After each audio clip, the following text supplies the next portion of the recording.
These forests provide the remedies that cure us. The substances secreted by these plants can be recognized by our bodies. Our cells talk the same language. We are of the same family.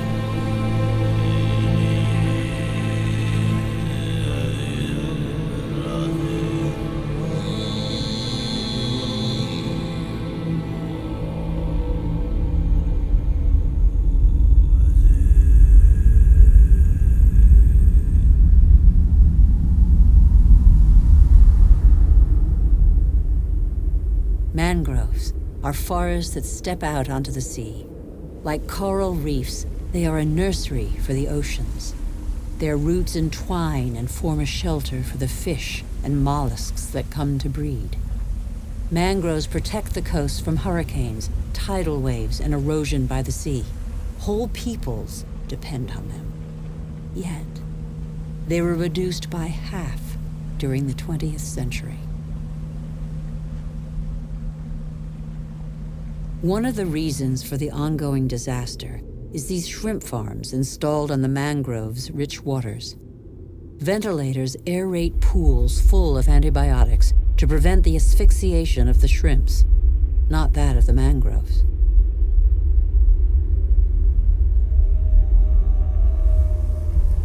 Since the 1960s, deforestation has constantly gathered pace. Every year, 13 million hectares of tropical forest, an area the size of Illinois, disappear in smoke and as lumber.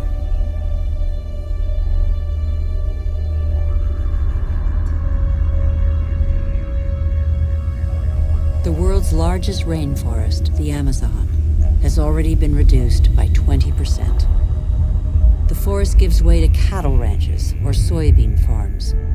95% of these soybeans are used to feed livestock and poultry in Europe and Asia.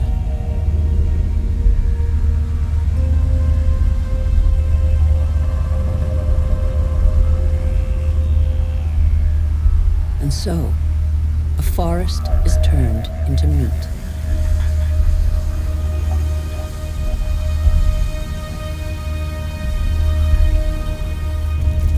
When they burn, forests and their soils release huge quantities of carbon, accounting for 20% of the greenhouse gases emitted across.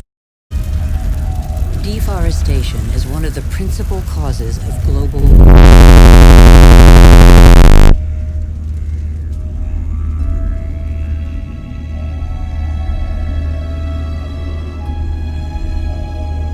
Thousands of species disappear forever. With them, one of the links in a long chain of evolution snaps. The intelligence of the living matter from which they came is lost forever.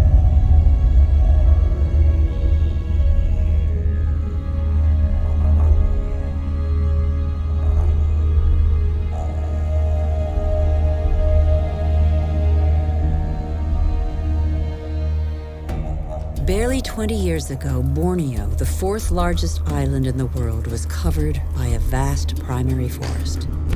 At the current rate of deforestation, it will have totally disappeared within 10 years. Living matter bonds water, air, earth, and the sun. In Borneo, this bond has been broken, and what was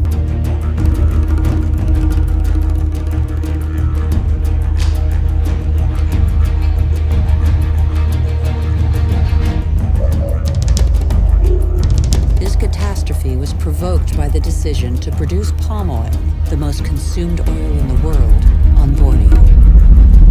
Palm oil not only caters to our growing demand for food, but also cosmetics, detergents, and increasingly, alternative fuels. The forest diversity was replaced by a single species, the oil palm. Monoculture is easy, productive, and rapid. For local people, it provides employment. It is an agricultural industry.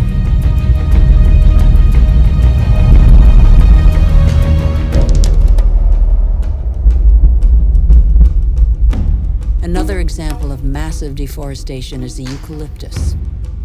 Eucalyptus is used to make paper pulp. Plantations are growing as demand for paper has increased fivefold in 50 years.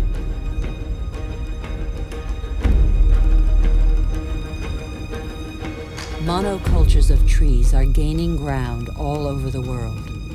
But a monoculture is not a forest. By definition, there is little diversity. One forest does not replace another forest.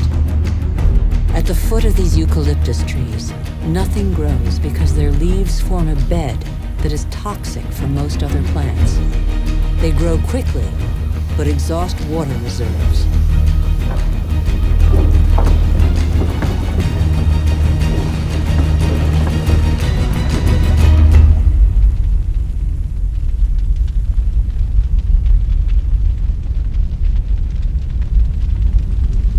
Soybeans, palm oil, eucalyptus trees. Deforestation is a last resort to survive. Over 2 billion people, almost a third of the world's population, still depend on charcoal.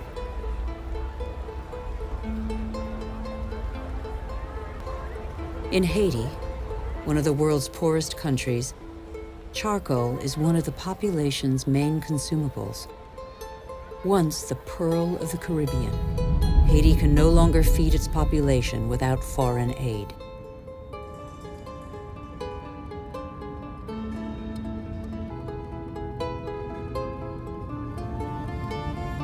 On the hills of Haiti, only 2% of the forests are left.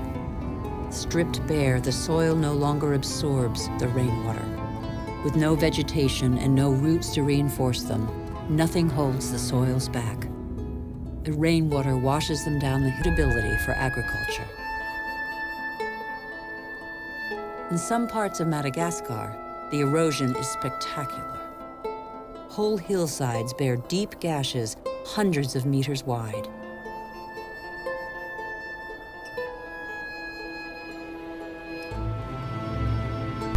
With erosion, the fine layer of humus, which took thousands of years to form, disappears.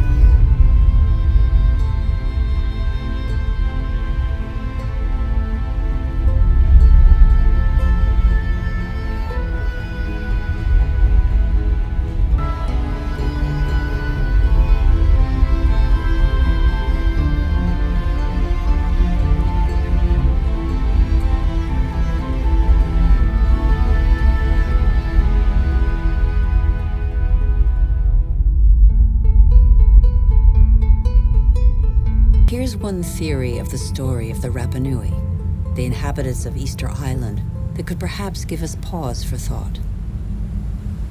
Living on the most isolated island in the world, the Rapa Nui exploited their resources until there was nothing left. Their civilization did not survive. The Rapa Nui chopped them all down for lumber. They then had to face widespread soil erosion. The Rapa Nui could no longer go fishing. There were no trees to build canoes. And yet the Rapa Nui formed one of the most brilliant civilizations in the Pacific. Innovative farmers, sculptors. They experienced social unrest, revolts, and famine. Many did not survive the cataclysm.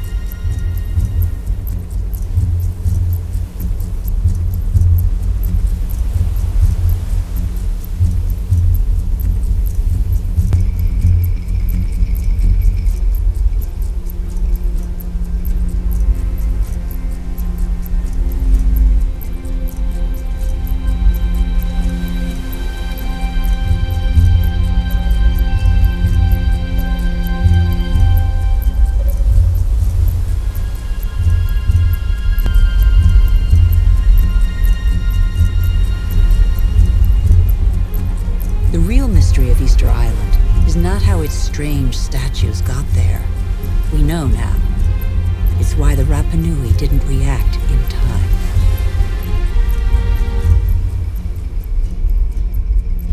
Particular relevance to us today. Since 1950, the world's population has almost tripled. And since 1950, we have more fundamentally altered our island, the Earth, than in all of our 200,000-year history. Africa, and yet 70% of the population lives under the poverty line. The wealth is there, but the country's inhabitants don't have access to it. The same is true all over the globe. Half the world's poor live in resource-rich country.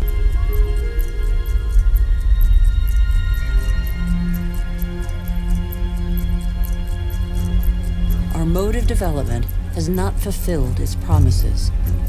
In 50 years, the gap between rich and poor has grown wider than ever.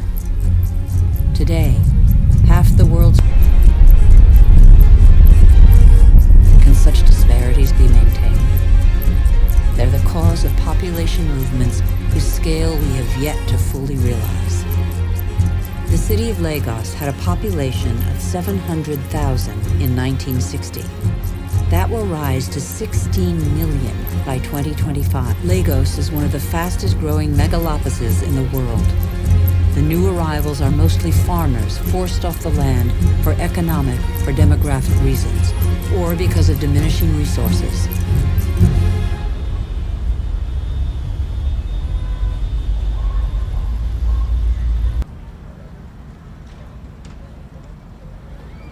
Every week, over 1 million people swell the populations of the world's cities.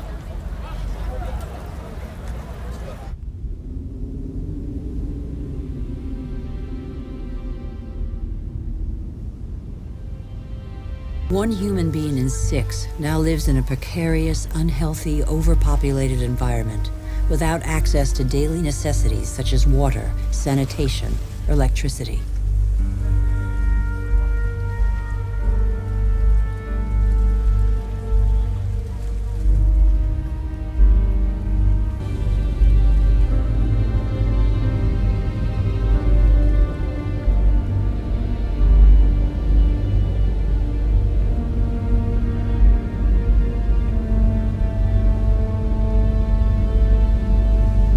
Hunger is spreading once more. It affects nearly 1 billion people.